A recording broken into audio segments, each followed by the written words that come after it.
Shalom dan salam sejahtera untuk kita sekalian. Kembali lagi bersama saya Asriani Datukarua, Prodi Teologi Kristen Institut Agama Kristen Negeri Toraja. Di sini saya akan membacakan firman Tuhan untuk kita dengarkan bersama yang terambil dari Injil Yohanes pasal 11 ayat yang pertama sampai ayat yang ke-57. Injil Yohanes pasal 11 ayat pertama sampai ayat yang ke-57. Lembaga Alkitab Indonesia memberikan judul Lazarus dibangkitkan. Firman Tuhan, ada seorang yang sedang sakit, namanya Lazarus. Ia tinggal di Betania, kampung Maria dan adiknya Marta. Maria ialah perempuan yang pernah meminyaki kaki Tuhan dengan minyak mur dan menyekanya dengan rambutnya. Dan Lazarus yang sakit itu adalah saudaranya. Kedua perempuan itu mengirim kabar kepada Yesus, "Tuhan, dia yang engkau kasihi sakit." Ketika Yesus mendengar kabar itu, ia berkata, "Penyakit itu tidak akan membawa kematian, tetapi akan menyatakan kemuliaan Allah, sebab oleh penyakit itu anak Allah akan dimuliakan."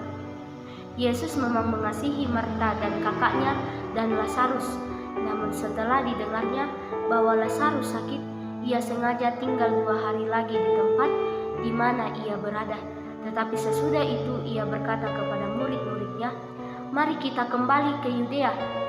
Murid-murid itu berkata kepadanya, "Rabi, baru-baru ini orang-orang Yahudi mencoba melempari engkau. Masih maukah engkau kembali ke sana?" Jawab Yesus, "Bukankah ada 12 jam dalam 1 hari? Siapa yang berjalan pada siang hari, kakinya tidak terantuk, karena ia melihat terang dunia ini. Tetapi jikalau seorang berjalan pada malam hari, kakinya terantuk, karena terang tidak ada di dalam dirinya." Demikianlah perkataannya, dan sesudah itu ia berkata kepada mereka, "Lazarus, saudara kami telah tertidur, tetapi aku pergi ke sana untuk membangunkan dia dari tidurnya." Maka kata murid-murid itu kepadanya, "Tuhan, jikalau ia tertidur, ia akan sembuh." Tetapi maksud Yesus ialah tertidur dalam arti mati, sedangkan sangka mereka Yesus berkata tentang tertidur dalam arti biasa.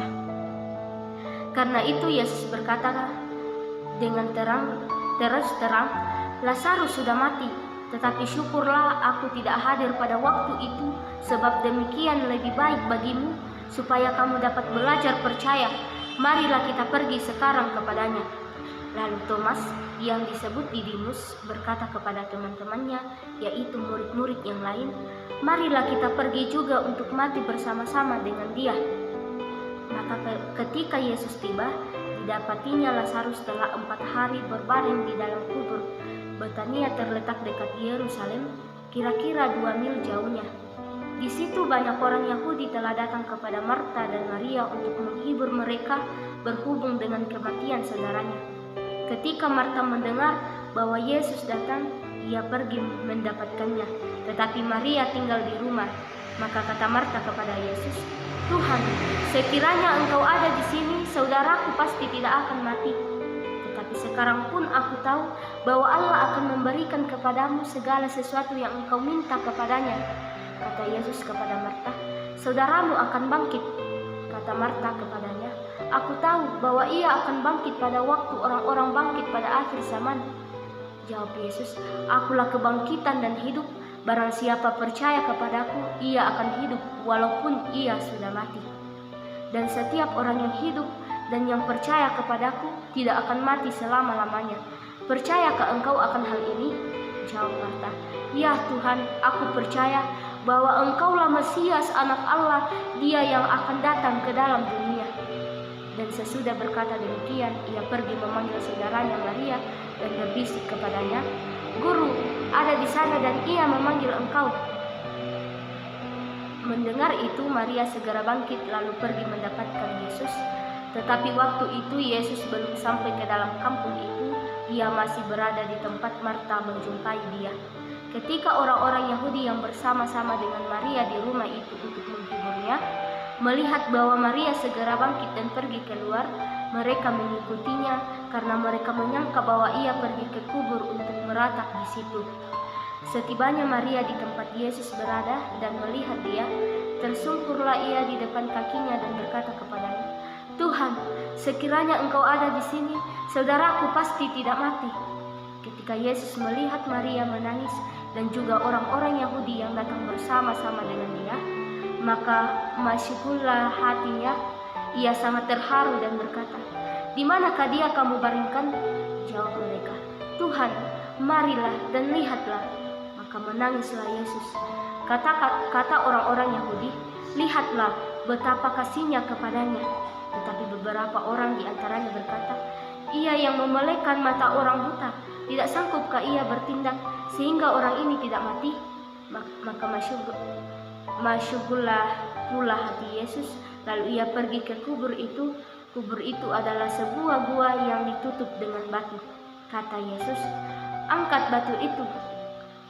Marta, saudara orang yang meninggal itu, berkata kepadanya, "Tuhan, ia sudah berbau sebab sudah 4 hari ia mati." Jawab Yesus, "Bukankah sudah kukatakan kepadamu, jikalau engkau percaya, engkau akan melihat kemuliaan Allah?" Maka mereka mengangkat batu itu. Lalu Yesus menengadah ke atas dan berkata, "Bapa, aku mengucap syukur kepadamu karena Engkau telah mendengarkan aku. Aku tahu bahwa Engkau selalu mendengarkan aku, tetapi oleh karena orang banyak yang berdiri di sini mengelilingi aku mengatakannya supaya mereka percaya bahwa Engkaulah yang telah mengutus aku." Dan sesudah berkata demikian, berserulah ia dengan suara keras, "Lazarus, marilah keluar." Orang yang telah mati itu datang keluar, kaki dan tangannya masih terikat dengan kain kapan dan mukanya tertutup dengan kain peluh. Kata Yesus kepada mereka, "Bukalah kain-kain itu dan biarkan ia pergi." Banyak di antara orang Yahudi yang datang melawat Maria dan yang menyaksikan sendiri apa yang telah dibuat Yesus percaya kepadanya. Tetapi ada yang pergi kepada orang-orang Farisi dan menceritakan kepada mereka apa yang telah dibuat Yesus itu. Lalu imam-imam kepala dan orang-orang Farisi memanggil mahkamah agama untuk berkumpul, dan mereka berkata, "Apakah yang harus kita buat? Sebab orang itu membuat banyak mujizat. Apabila kita biarkan dia, maka semua orang akan percaya kepadanya, dan orang-orang Roma akan datang dan akan merampas tempat suci kita serta bangsa kita." Tetapi seorang di antara mereka, yaitu Kayafas, imam besar pada tahun itu, berkata kepada mereka, "Kamu tidak tahu apa-apa dan kamu tidak insaf bahwa lebih berguna bagimu jika satu orang mati untuk bangsa kita daripada seluruh bangsa kita ini binasa."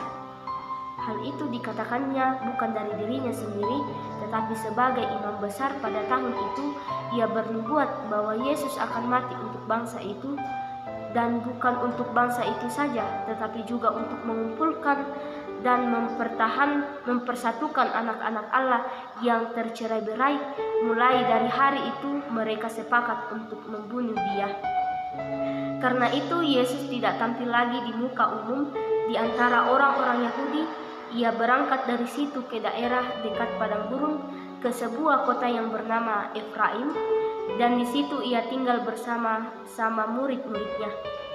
Pada waktu itu hari raya Paskah orang Yahudi sudah dekat, dan banyak orang dari negeri itu berangkat ke Yerusalem untuk menyucikan diri sebelum Paskah itu. Mereka mencari Yesus, dan sambil berdiri di dalam bait Allah, mereka berkata seorang kepada yang lain, "Bagaimana pendapatmu? Akan datang jugakah ia ke pesta?" Sementara itu imam-imam kepala dan orang-orang Farisi telah memberikan perintah supaya setiap orang yang tahu di mana dia berada memberitahukannya agar mereka dapat menangkap dia. Demikianlah firman Tuhan. Tuhan Yesus memberkati. Amin.